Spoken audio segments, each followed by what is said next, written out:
Here you see a business model diagram based on the Netflix business model framework. It consists of 6 dimensions, one of which is about value propositions, this block here, and as you see, a value proposition is already defined in it. This value proposition is targeted at a market segment, the transportation market, and the company that runs this business according to this business model is providing trailers to the transportation market, hence the name X-Trailer proposition. X-Trailer being a hypothetical trailer product family of the company, my company. We create a customer here, actually a representation of a group of customers in the transportation market, and we have here a customer item. Underlying this business model is already a design of the business of my company based on the value delivery modeling language, VDML. And in this demonstration we link elements in the business model to elements in the more detailed and structured representation of the business. So we do also for customer. So we link a customer. We click the context menu and say link to VDML element.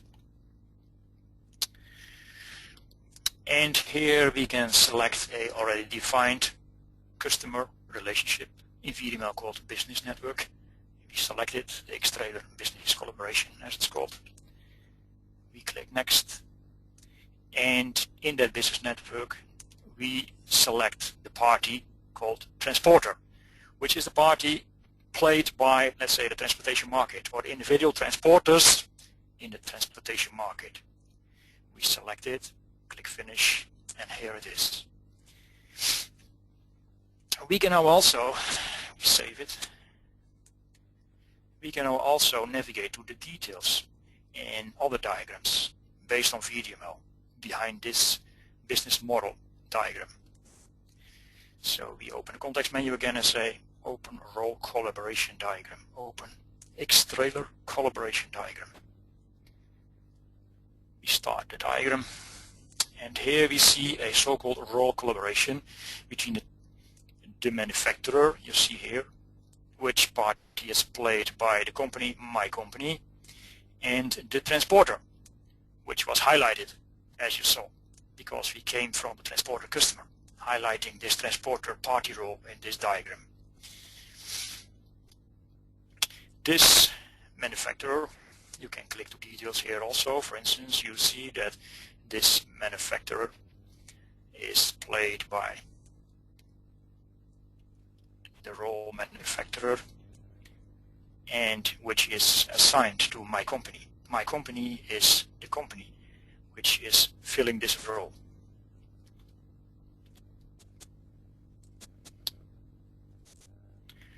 As you see also here as a detail, this company in this role of manufacturer also creates a value margin, which you see here, which is calculated based on a so-called value formula.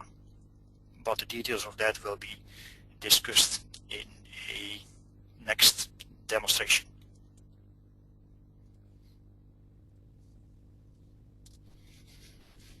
We go back to the main diagram, we close this one, and we return to the business model diagram.